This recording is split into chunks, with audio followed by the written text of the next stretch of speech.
সম্মানিত শ্রোতামণ্ডলী, এ পর্যায়ে আমরা ফিউচার ইনডিফিনিট টেন্স আলোচনা করি।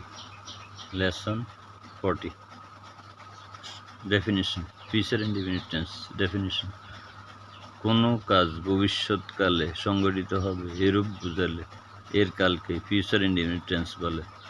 স্ট্রাকচার: সাবজেক্ট এর পর পার্সন অনুযায়ী শ্যাল বা উইল এবং ভার্বের প্রেজেন্ট রূপ বসে। সাধারণত ফার্স্ট পার্সনের সাথে শ্যাল বসে, সেকেন্ড ও থার্ড পার্সনের সাথে উইল ব্যবহৃত হয়। যেমন, আমি ঢাকা যাব, I shall go to Dhaka.